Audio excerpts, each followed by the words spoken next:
Chapter 11. The Mechanics of Propaganda. The media by which special pleaders transmit their messages to the public through propaganda include all the means by which people today transmit their ideas to one another. There is no means of human communication which may not also be a means of deliberate propaganda, because propaganda is simply the establishing of reciprocal understanding between an individual and a group. The important point to the propagandist is that the relative value of the various instruments of propaganda and their relation to the masses are constantly changing. If he is to get full reach for his message, he must take advantage of these shifts of value the instant they occur. 50 years ago, the public meeting was a propaganda instrument par excellence. Today, it is difficult to get more than a handful of people to attend a public meeting unless extraordinary attractions are part of the program. The automobile takes them away from home. The radio keeps them in the home. The successive daily editions of the newspaper bring information to them in office or subway, and also, they are sick of the ballyhoo of the rally. Instead, there are numerous other media of communication, some new, others old, but so transformed that they have become virtually new. The newspaper, of course, remains always a primary medium for the transmission of opinions and ideas. In other words, for propaganda.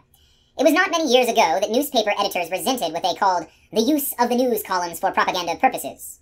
Some editors would even kill a good story if they imagined its publication might benefit anyone. This point of view is not largely abandoned. Today, the leading editorial offices take the view that the real criterion governing the publication or non-publication of matter which comes to the desk is its news value. The newspaper cannot assume, nor is it its function to assume, the responsibility of guaranteeing that what it publishes will not work out to somebody's interest. There is hardly a single item in any daily paper, the publication of which does not or might not profit or injure somebody. That is the nature of news. What the newspaper does strive for is that the news which it publishes shall be accurate, and since it must select from the mass of news material available, that it shall be of interest and importance to large groups of its readers. In its editorial columns, the newspaper is a personality, commenting upon things and events from its individual point of view.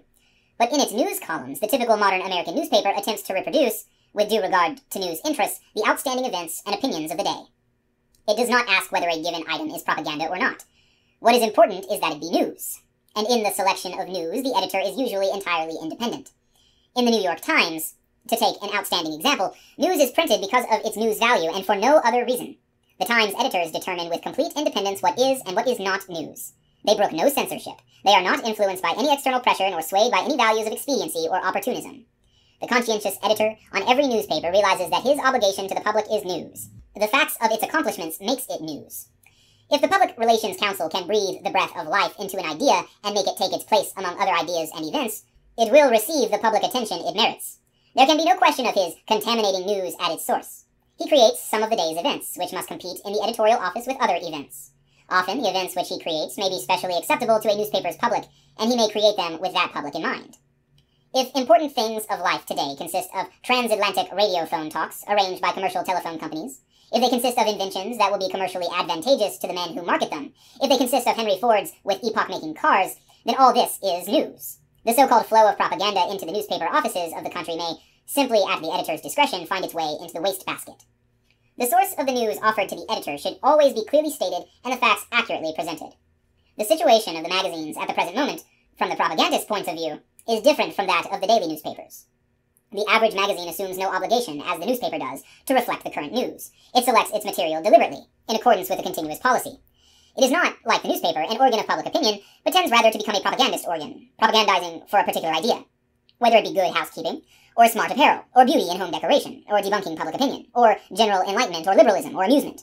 One magazine may aim to sell health, another English gardens, another fashionable menswear, another Nietzschean philosophy. In all departments in which the various magazines specialize, the Public Relations Council may play an important part, for he may, because of his client's interest, assist them to create the events which further their propaganda. A bank, in order to emphasize the importance of its women's department, may arrange to supply a leading women's magazine with a series of articles and advice on investments written by the women experts in charge of this department. The women's magazine, in turn, will utilize this new feature as a means of building additional prestige and circulation. The lecture, once a powerful means of influencing public opinion, has changed its value. The lecture itself may only be a symbol, a ceremony. Its importance, for propaganda purposes, lies in the fact that it was delivered. Professor so-and-so, expounding on an epoch-making invention, may speak to 500 persons, or only 50. His lecture, if it is important, will be broadcast. Report of it will appear in the newspapers. Discussion will be stimulated. The real value of the lecture, from the propaganda point of view, is in its repercussion to the general public. The radio is at present one of the most important tools of the propagandist. Its future development is uncertain. It may compete with the newspaper as an advertising medium. Its ability to reach millions of persons simultaneously naturally appeals to the advertiser. And since the average advertiser has a limited appropriation for advertising, money spent on the radio will tend to be withdrawn from the newspaper.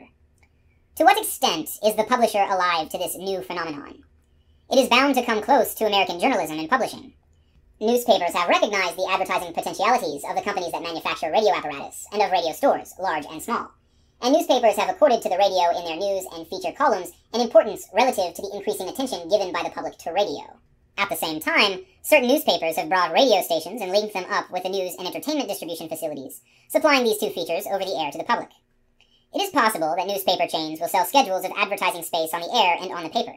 Newspaper chains will possibly contract with advertisers for circulation on paper and over the air.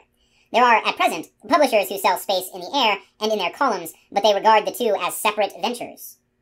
Large groups, political, racial, sectarian, economic, or professional, are tending to control stations to propagandize their points of view. Or is it conceivable that America may adopt the English licensing system under which the listener, instead of the advertiser, pays? Whether the present system is changed, the advertiser and propagandist must necessarily adapt himself to it.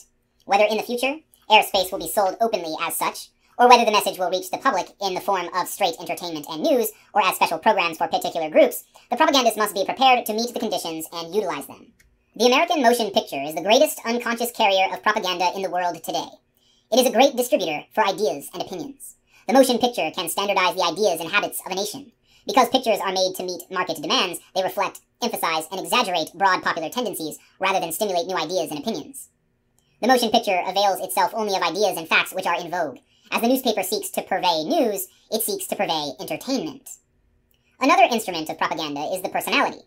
Has the device of the exploited personality been pushed too far? President Coolidge, photographed on his vacation in full Indian regalia, in company with full-blooded chiefs, was the climax of a greatly over-reported vacation. Obviously, a public personality can be made absurd by misuse of the very mechanism which helped create it. Yet the vivid dramatization of personality will always remain one of the functions of the Public Relations Council. The public instinctively demands a personality to typify a conspicuous corporation or enterprise. There is a story that a great financier discharged a partner because he had divorced his wife. "But what," asked the partner, "have my private affairs to do with a banking business?" "If you are not capable of managing your own wife," was the reply, "the people will certainly believe that you are not capable of managing their money." The propagandist must treat personality as he would treat any other objective fact within his province. A personality may create circumstances, as Lindbergh created goodwill between the United States and Mexico. Events may create a personality, as the Cuban War created the political figure of Roosevelt. It is often difficult to say which creates the other. Once a public figure has decided what ends he wishes to achieve, he must regard himself objectively and present an outward picture of himself which is consistent with his real character and his aims. There are a multitude of other avenues of approach to the public mind, some old, some new as television. No attempt will be made to discuss each one separately. The school may disseminate information concerning scientific facts. The fact that a commercial concern may eventually profit from a widespread understanding of its activities, because of this, does not condemn the dissemination of such information, provided that the subject merits study on the part of the students. If a baking corporation contributed pictures and charts to a school to show how bread is made, these propaganda activities, if they are accurate and candid, are in no way reprehensible, provided the school authorities accept or reject such offers carefully on their educational merits. It may be that a new product will be announced to the public by means of a motion picture of a parade taking place 1,000 miles away, or the manufacturer of a new jitney airplane may personally appear and speak in 1,000,000 homes through radio and television. The man who would most effectively transmit his message to the public must be alert to make use of all the means of propaganda.